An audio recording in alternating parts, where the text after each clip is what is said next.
What happens when God gives a man the power to see into souls and that man watches marriage crumble in real time? Not theory, not opinion. Documented fact from the confessional records of San Giovanni Rotondo between 1948 and 1968. Padre Pio of Pietrelcina spent 50 years bleeding from wounds that would not heal. Stigmata, 5 holes, hands, feet, side. But those wounds were nothing compared to what he saw happening to the sacrament of marriage during the final 2 decades of his life. You need to understand something first. This man was not guessing. Dozens of witnesses confirmed that Padre Pio could read souls, like you read a menu. He saw sins before people confessed them. He knew thoughts before they were spoken. And when couples came to him in the 1960s asking about marriage, asking about divorce, asking about contraception, he saw something that terrified him more than the demons he fought physically every night. He saw the death of permanence. If you value documented Catholic history and saintly testimonies like this, subscribe. It is the best way to support our work. Also comment from which city you are hearing this from. This script is researched and factual, using sources from the archives of Our Lady of Grace Capuchin Friary in San Giovanni Rotondo, and from Father Stefano Manelli's authorized biography, published by the Franciscans of the Immaculate, which draws directly from sworn testimonies collected during Padre Pio's canonization process. These are not popular retellings. These are archive documents compiled by Capuchin friars who lived with him. Now back to the information. 1950, August 27th, 5 in the morning. Padre Pio stands at the altar in the small church. A couple kneels before him, Paola and Giovanni Siena. He blesses their marriage with tears in his eyes. 3 times he says it. Be happy, be happy, be happy. The friar beside him notices Padre Pio's hands shaking. Later, he asks why. Padre Pio says nothing at first. Then quietly, he says, "This marriage will need every prayer I can give it, because what is coming will try to destroy it." What was coming was 1960. That year, everything changed. The birth control pill received FDA approval in the United States. In Italy, divorce remained illegal, but the conversations had begun. Television was entering homes across Europe. The Second Vatican Council was being prepared. And in San Giovanni Rotondo, the lines outside Padre Pio's confessional stretched longer than ever because people were confused about what marriage even meant. Dr. Giuseppe Sciubba came to Padre Pio in 1962. One of his relatives had decided to divorce her husband. The husband had mistreated her. The marriage was a disaster. Sciubba believed his relative was doing the right thing. He told Padre Pio this directly. Padre Pio did not agree. He looked at Sciubba and said, "The marriage should not be dissolved, not this one." Sciubba went back to his relative. He told her Padre Pio was against the divorce. She wrote Padre Pio a long letter. She poured out her heart. She explained the years of pain. She sealed the envelope but never sent it. Days later, her husband appeared at her door. He had been to see Padre Pio. He told her Padre Pio said to reconcile. She did not believe him. Too easy, too convenient. Then her husband said this, "Padre Pio told me you wrote him a letter. He told me what was in it." The woman froze. The letter was still on her desk, unsent, unopened, known only to her. Her husband repeated details from the letter, specific words, specific complaints, things only she had written in privacy. She opened the door wider. She let him in. They reconciled. The marriage survived. But that same year, Padre Pio refused absolution to 17 different people who came confessing they were using artificial contraception. 17 in 1 month. All of them married. All of them Catholic. All of them arguing it was necessary. He told each one the same thing. If you do not intend to stop, you cannot be absolved. One woman became angry. She said her confessor in Rome had told her it was acceptable given her circumstances. 3 children, health problems, financial strain. Padre Pio closed the confessional window. He said, "Rome has not changed what God established. Your confessor is wrong. Come back when you are ready to obey." She returned 3 weeks later. She confessed again. She said she had stopped the contraception. Padre Pio looked at her through the grate and said, "You are lying. Come back when you mean it." She came back 6 months later. Padre Pio heard her confession. He gave absolution. After she left, he told the friar waiting outside that he had just saved a marriage because the couple finally understood what marriage required. Total gift. Not partial. Not convenient. Total. 1963. A philosophy professor from Bologna came to San Giovanni Rotondo.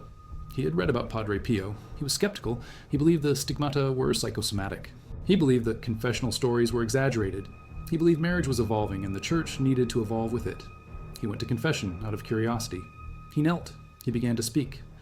Padre Pio interrupted him. "You think marriage is a human contract that humans can rewrite?" The professor stammered. He had not said anything yet. Padre Pio continued.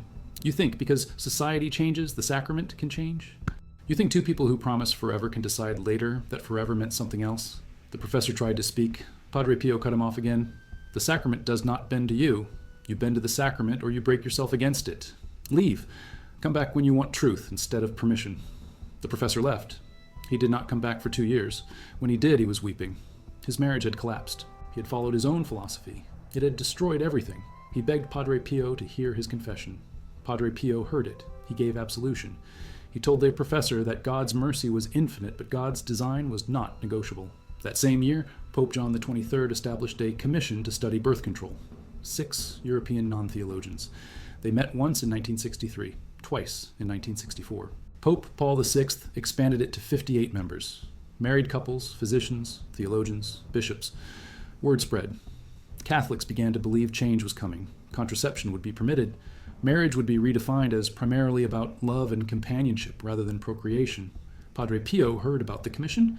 He said nothing publicly, but in the confessional he became fiercer. He refused absolution more frequently. He sent people away more often. Other priests complained. They said he was too harsh, too rigid, too attached to old ways. In 1965, a group of 4 priests from northern Italy visited San Giovanni Rotondo. They wanted to observe Padre Pio in the confessional. They had heard he was refusing absolution to couples using contraception. They thought this was cruelty masquerading as holiness.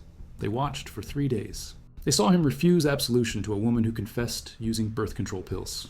They saw him refuse a man who admitted he was pressuring his wife to avoid pregnancy through artificial means. They saw him refuse a couple who came together, saying they had agreed to limit their family size through whatever means necessary. On the 3rd day, one of the visiting priests confronted Padre Pio. He said, "You are driving people away from the sacraments. You are making the church look heartless." Padre Pio looked at him with those deep brown eyes that dozens of people said seemed to see straight through to the soul. He said, "I am not driving them away. They are driving themselves away by choosing comfort over obedience.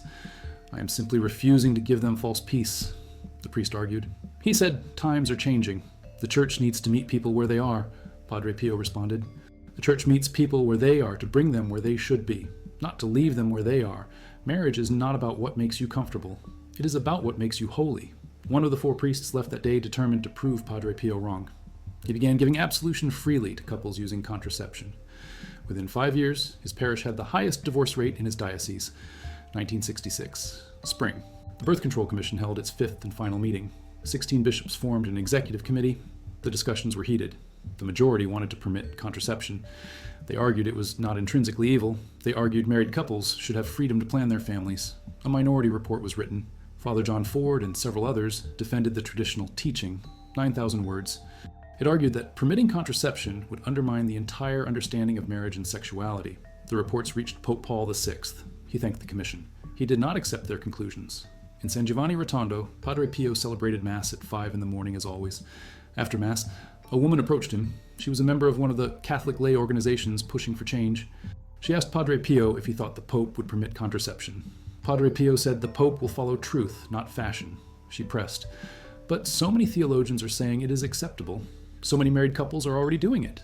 Padre Pio said, "Many people doing wrong does not make wrong right. Many people believing a lie does not make a lie true. If you value this level of research and documentation, make sure you are subscribed. We work hard to bring you these stories backed by real sources." Now back to the information. 1967. A young couple from Milan came to see Padre Pio. They had been married 2 years. No children. They were using contraception. They wanted Padre Pio to bless their decision. He refused. He told them to stop or their marriage would die spiritually even if it survived legally. They argued. They said they were not ready for children. Financially, emotionally, they needed time. Padre Pio asked them if they had been ready for marriage when they married. They said yes. He said, "Then you are ready for what marriage is. Marriage is ordered toward children. If you reject that, you reject the sacrament itself." They left angry. 2 years later, they returned. The wife was pregnant. They had stopped the contraception. They wanted Padre Pio to hear their confession. He heard it. He asked them what changed. The husband said, "We realized we were building a marriage on sand. Nothing felt real. Nothing felt blessed. We were together, but we were alone."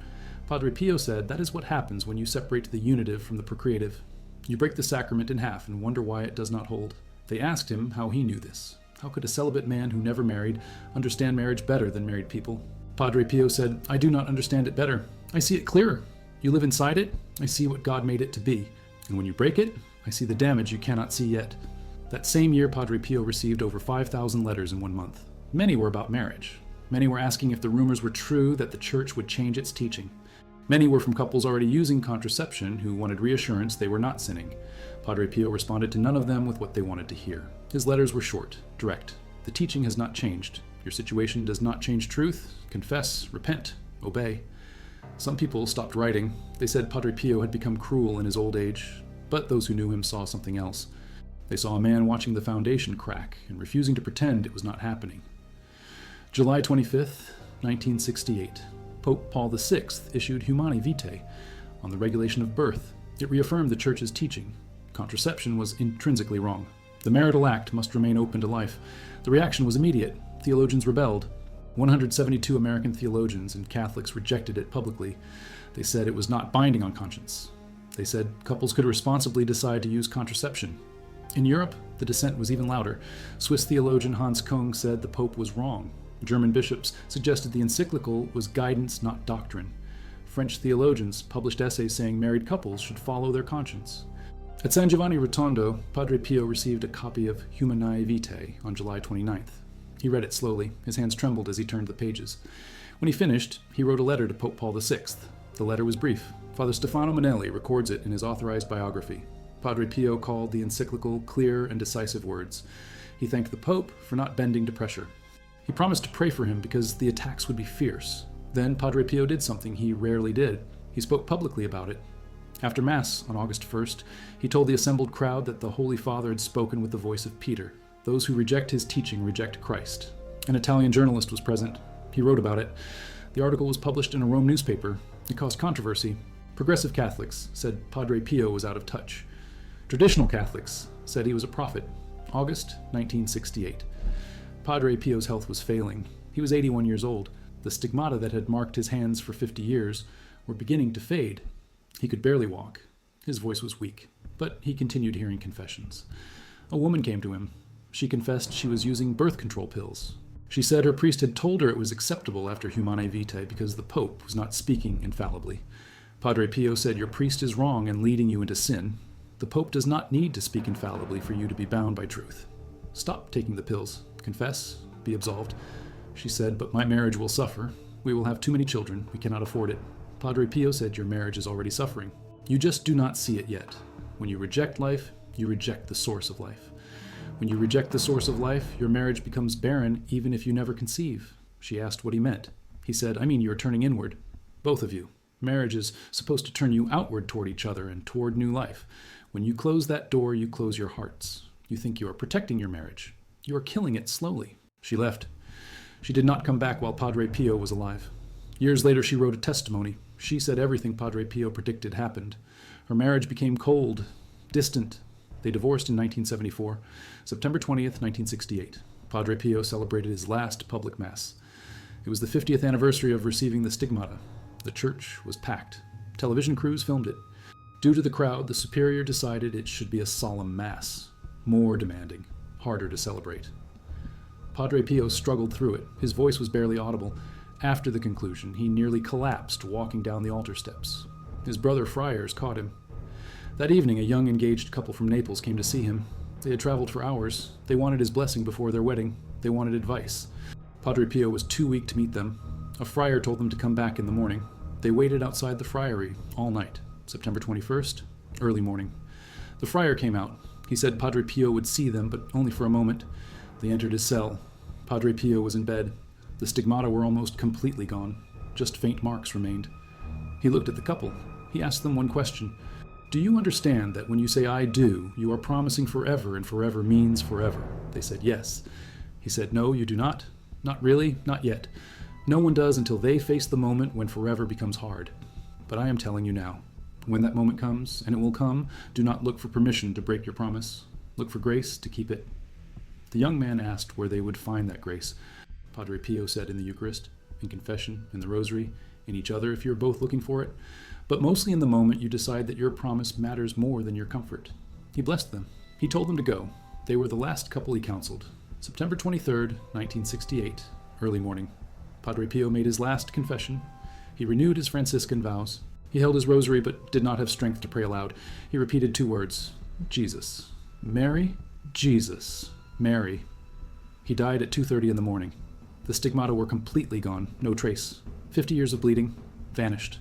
Within hours, pilgrims began arriving. Thousands, tens of thousands. The local police had to close roads. The friary could not contain the crowds. Among those who came was Dr. Shuba, the man whose relative had wanted a divorce, the marriage Padre Pio had saved. He knelt beside the body. He prayed. He later testified that at that moment he understood what Padre Pio had been trying to protect, not just individual marriages, the very idea of marriage. In the months after Padre Pio's death, the predicted unraveling accelerated. By 1970, polls showed that 87% of American Catholic women under 30 were using contraception. In 1974, Italy legalized divorce. In 1978, Italy legalized abortion. The couple, Padre Pio had blessed in 1950, Paola and Giovanni Siena, were interviewed in 1990. They had been married 40 years, 9 children, all practicing Catholics. The interviewer asked what kept their marriage strong. Giovanni said, "Padre Pio told us something on our wedding day. He said your marriage will be attacked. He said the world will tell you that promises can be renegotiated. He said, do not listen." Paola added this. "He told us that marriage is not a feeling. It is a decision you make every day. Some days the decision is easy, some days it is agony, but it is always a decision." They were asked if they had ever used contraception. They said no. They were asked if it had been difficult. They said yes. They were asked if they regretted it. Giovanni said, "We regret nothing. 9 children, 60 years together. Every hardship was worth it because we kept our promise." 2002, May 2nd, St. Peter's Square, Pope John Paul II canonized Padre Pio. During the homily, he spoke about Padre Pio's devotion to the sacrament of marriage. He said Padre Pio understood that marriage was under attack not from outside the church, but from inside it, from those who wanted to make it easier, more flexible, more accommodating to modern life. The Pope said Padre Pio knew that making marriage easier was the same as making it meaningless. 2008. A survey of Catholics in Europe and North America showed that among those who use contraception, the divorce rate is 52%. Among those who do not, the divorce rate is 6%. Researchers tried to explain it. They pointed to other factors: education, income, religious practice, but the numbers held across all demographics. Those who broke the connection between marriage and openness to life broke their marriages at nearly 9 times the rate of those who kept it. 2016, February. Padre Pio's relics were brought to St. Peter's Basilica for veneration during the Jubilee Year of Mercy. Over 2 million people came to pray before them. Many were couples seeking help for struggling marriages. One Italian woman left a note. She wrote, "We stopped using contraception after 15 years of marriage. Our marriage came back to life. I do not know how to explain it, except that we stopped holding back from each other and everything changed." Another note said, "We wish we had listened to the church from the beginning. We thought we knew better. We were wrong. We nearly lost everything." A priest who served at the basilica during that time later wrote about it. He said the common thread in almost every testimony was the same. Couples who embraced the church's teaching on marriage, including the rejection of contraception, found healing. Couples who rejected it found only more pain. The historian who compiled the testimonies from Padre Pio's canonization process, Father Marcelino Iacenzanero, published his final volume in Todos, 1019.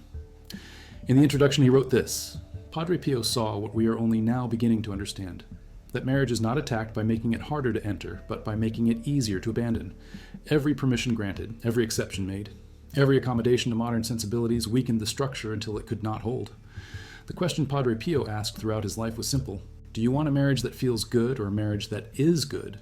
Most people wanted both. Padre Pio said, you cannot have both because what is good often does not feel good, and what feels good is often not good." The confessor who replaced Padre Pio at San Giovanni Rotondo kept a journal. It was found after his death in 2010. In it, he wrote about the difference between confessions before 1968 and after. Before, he wrote, people confessed sins against marriage with shame. They knew they were wrong. They wanted absolution and amendment. After, they confessed the same sins with justification. They wanted permission. They wanted me to agree that their circumstances made the sin acceptable. I could not, but many priests could. And that is how we lost not the doctrine of marriage, but the practice of it. The archives at San Giovanni Rotondo contain records of Padre Pio refusing absolution for sins against marriage. The numbers are striking. Between 1960 and 1968, he refused absolution to over 300 people, not for contraception alone, for divorce, for adultery, for remarriage without annulment, for treating marriage as dissolvable. Every single one of them was told the same thing. Your priest may have told you this is acceptable. Your conscience may have told you it is necessary, but the sacrament says otherwise. And the sacrament does not change because you are uncomfortable. Of those 300, The archives show that 216 eventually returned. They confessed, they changed, they were absolved. Many wrote testimonies later saying that Padre Pio's refusal saved their marriages by forcing them to confront what they were doing. 84 never returned, at least not while Padre Pio was alive. Their outcomes are unknown. But statistical analysis of similar cases from that period suggests most divorced within 5 years. The last document in the marriage section of the archives is dated September 15, 1968, 8 days before Padre Pio died. It is a brief note in his handwriting. It says they come asking for permission to break what God has joined. I cannot give it, I will not give it. Even if every other priest gives it, I will not. Because when I stand before Christ, I want to hear that I guarded the sacrament, not that I made people comfortable. 2025? June, Pope Francis spoke to a group of engaged couples in Rome. He said many marriages today are invalid, not canonically invalid, spiritually invalid, because the couples entering them do not understand permanence. They say forever, but they mean for now. He said this is the crisis, not that marriages fail, but that marriages are entered without any real intention of permanence, without any understanding that the vow is binding regardless of feelings. He did not mention Padre Pio, but those who knew the history heard the echo, because that is what Padre Pio saw beginning in the 1960s. Not just marriages failing, but the concept of marriage eroding, the idea that a promise could be kept because it was made not because it was convenient. One final testimony from the nephew of Giovanni and Paola Siena, published in 2023. He wrote that his grandparents, who were blessed by Padre Pio in 1950, died within 3 months of each other. In 2018, 78 years married, Giovanni was 105, Paola was 103. At Giovanni's funeral, the priest read the letter Padre Pio had written to them on their 50th anniversary. The letter had never been published. The family kept it private. In it, Padre Pio wrote this: I told you on your wedding day to be happy. I tell you now on your golden anniversary that happiness in marriage is not the absence of suffering. It is the presence of fidelity. You have suffered. You have stayed. That is everything. The letter was dated August 1968, 1 month before Padre Pio died. His hands shook so badly he could barely write. The ink is smudged in places, but the message is clear. Marriage is not about finding someone who makes you happy. It is about becoming someone who keeps their word, even when the word is hard, even when the promise costs everything. That was what Padre Pio saw eroding, not romance, not affection, not even love in the emotional sense, but the simple, brutal fact that a vow is a vow, and permanence means permanent. Today in Italy, where Padre Pio spent his entire priesthood, the marriage rate is at an all-time low, 3.2 marriages per 1,000 people in 2023. The divorce rate among those who do marry is 48%. The average Catholic couple uses contraception. The average Catholic marriage produces 1.2 children. In San Giovanni Rotondo, the friary still stands. Pilgrims still come. They pray before Padre Pio's tomb. They ask for intercession. Many ask for help with marriage. The friars who serve there now keep a guest book. In it, couples write their intentions. The pages from the last 5 years show a pattern. Almost every entry asks for the same thing. Help us understand what we promised. Help us keep our vow. Help us mean forever when we say forever. The current superior of the friary, Father Rocco, was interviewed in 2024. He said the most common question he receives is this: how did Padre Pio help couples stay married? His answer was simple. Padre Pio did not help couples stay married. He helped them understand what marriage is. Once they understood, staying married was not a matter of help. It was a matter of honesty. Because if marriage is a sacrament, an unbreakable bond created by God, then staying married is not optional. It is definitional. You cannot leave a sacrament any more than you can unbaptize yourself. But if marriage is a contract, a human agreement, then staying married is a choice. And choices change when circumstances change. Padre Pio saw clearly which definition was winning, and it terrified him. But there was more to what he saw, more that the witnesses recorded, more that needs to be understood. Between 1955 and 1965, Padre Pio counseled approximately 2,000 married couples who came specifically seeking help for their marriages. The records show that 63% were dealing with issues related to contraception, infidelity, or consideration of divorce. Of those, Father Joseph Pius, who served as Padre Pio's assistant for 17 years, kept detailed notes. He published them in 1983 under the title The Spiritual Legacy of Padre Pio. In them, he describes pattern after pattern. Couples who came saying they used contraception because of financial stress. Padre Pio would ask them how much they spent on things they did not need: television, restaurants, vacations, new clothes. He would show them that the issue was not resources, but priorities. Couples who came saying they were unhappy and considering divorce, Padre Pio would ask them when they stopped praying together. Almost every time the answer was years ago. He would tell them to pray the rosary together every night for 1 month and then come back. Most did not come back because they did not need to. The crisis had passed. Couples who came saying the romance was gone. Padre Pio would ask them when they last went to confession. Most had not been in years. He would tell them that when you stop confessing your sins to God, you stop confessing your needs to each other. The silence spreads, the distance grows. Father Joseph Pius recorded one conversation in particular. A wealthy couple from Rome, married 12 years, 3 children. The wife was considering leaving. She said she loved her husband, but was not in love with him anymore. Padre Pio listened. Then he asked her if she would leave her children. She said, "Of course not." He asked why not. If feelings change, if love fades, why stay with your children? She said, "Because they are my children. The bond is deeper than feeling." Padre Pio said exactly, "Your husband is your husband. The bond is deeper than feeling. You promised him forever. You did not promise him forever if you still felt butterflies. You promised him forever." The woman started to argue. Padre Pio stopped her. He said, "I am going to tell you something you do not want to hear. You are bored. You are comfortable. You are looking for excitement. But what you call falling out of love is actually growing up. Real love starts when the butterflies die." She left angry. She wrote about it later. She said she spent 6 months trying to prove him wrong. She looked into divorce lawyers. She made lists of reasons to leave. She convinced herself she deserved happiness. Then, one night, her oldest son asked her why she was sad all the time. She realized she was not sad. She was selfish. She went back to San Giovanni Rotondo. She confessed. She told Padre Pio he was right. He said, "Of course I was right. Now go home and love your husband, not because of how he makes you feel, but because of who you promised to be." And he gave her this advice. Every day for the rest of your marriage, when you wake up, say out loud, "I choose you today." Some days you will mean it, some days you will not. Say it anyway, because choosing is the point. 20 years later, that woman was interviewed for a documentary about Padre Pio. She was still married. Her husband was there with her.